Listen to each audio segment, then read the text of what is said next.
Chief justice of India Suryakant की अध्यक्षता वाली सुप्रीम कोर्ट की बेंच ने भारत सरकार और प्रतिपक्षियों को नोटिस जारी कर यह पूछा है कि आज भी मुस्लिम समाज में व्याप्त तलाक हसन जैसी प्रथाएं क्या महिलाओं के गरिमा के प्रतिकूल नहीं है। दरअसल गाजीपुर निवासी बेनजीर हिना ने सुप्रीम कोर्ट में आवेदन कर बताया है कि उनके पति ने वकील के माध्यम से तलाक हसन दे दिया, यानी 3 बार तलाक तलाक बोलकर उन्हें तलाक दे दिया और तलाक के कागजात पर स्वयं हस्ताक्षर नहीं किए बल्कि वकील के माध्यम से तलाकनामा भिजवा दिया और तलाक की प्रक्रिया को पूरी कर लिया।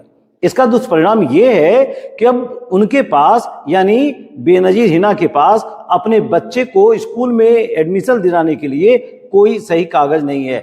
वो साबित नहीं कर सकती हैं कि वह तलाकशुदा हैं या उनके पति उनके साथ नहीं रहते हैं। ऐसे में बेनजीर हिना एक बड़े संकट में फंस गई हैं और उन्होंने सुप्रीम कोर्ट के समक्ष आवेदन कर अपनी गरिमा और अपने न्यायिक अधिकारों की सुरक्षा की मांग की है।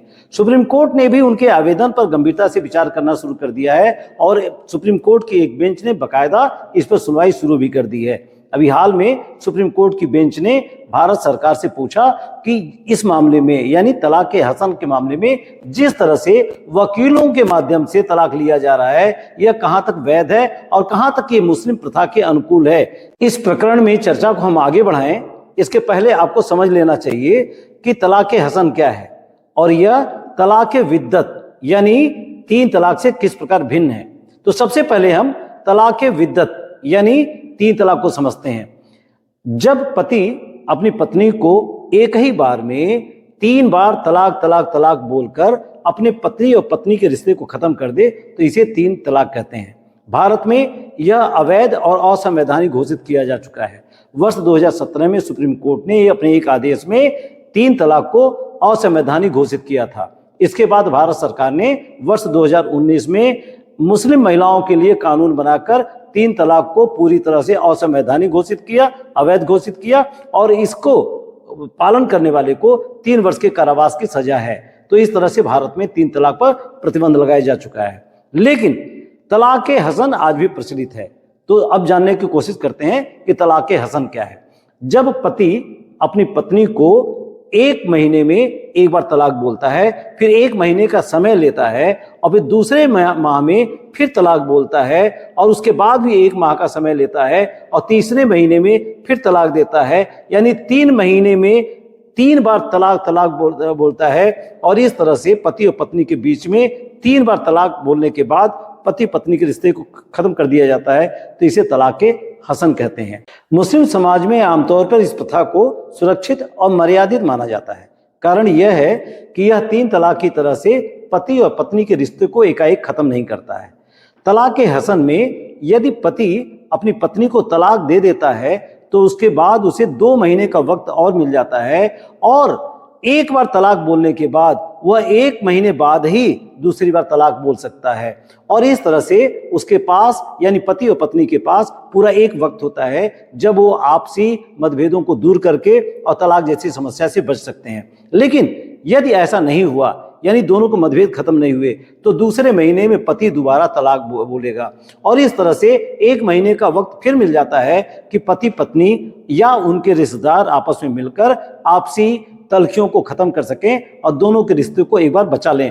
अगर ऐसा नहीं हुआ तो तीसरे महीने में तीसरी बार पति द्वारा तलाक शब्द का प्रयोग किया जाता है और तब जाकर तलाक की प्रक्रिया मुकम्मल होती है। इस तरह से तलाक होता है। 3 महीने का वक्त मिल जाता है पति पत्नी के बीच में, इसलिए मुस्लिम समाज इसे सुरक्षित भी मानता है और मर्यादित मानता है। लेकिन अब सुप्रीम कोर्ट में जो मामला सामने आया है वह थोड़ा इससे भी गंभीर है। कारण क्या है?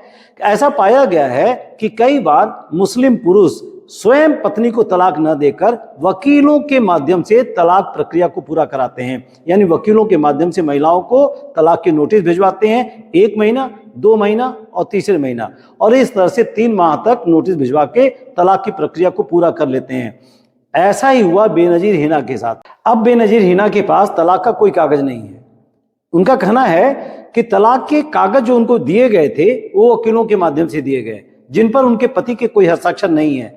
ऐसे में तलाक की प्रक्रिया तो पूरी करा ली गई, 3 बार नोटिस आया और तीनों बार वकीलों द्वारा ही नोटिस सर्व किया गया, पति के किसी पर हस्ताक्षर नहीं है। इस तरह से तलाक की प्रक्रिया तो पूरी हो गई, लेकिन जब इस आधे अधूरे कागज को लेकर वो किसी कानूनी प्रक्रिया में या अपने बच्चे का प्रवेश दिलाने जाती हैं तो उनके उस कागज को वैध नहीं माना जाता है। यह संकट मुस्लिम समाज के तमाम महिलाओं के समक्ष है। उन्हें तलाक तो मिल गया, लेकिन कानूनन वो अभी भी तलाकशुदा नहीं मानी जाती हैं। ऐसे में उनके पास अन्य कोई रास्ता नहीं बच जाता है कि वो अदालत का दरवाजा खटखटाएं। अब देखना होगा कि सुप्रीम कोर्ट इस मुद्दे पर अपना क्या रुख अपनाता है। पिछली सुनवाई में सुप्रीम कोर्ट ने मुस्लिम समाज के प्रतिनिधियों से पूछा था कि क्या वकीलों के माध्यम से दिया गया तलाक मुस्लिम समाज की प्रथा में शामिल किया जा सकता है, क्या यही पुरातन प्रथा है। ऐसे में तलाक देने वाले पति या प्रतिपक्षी मुस्लिम समाज के लोगों द्वारा जो भी उत्तर दिया जाएगा, सुप्रीम कोर्ट का फैसला निश्चित रूप से उस पर निर्भर होगा।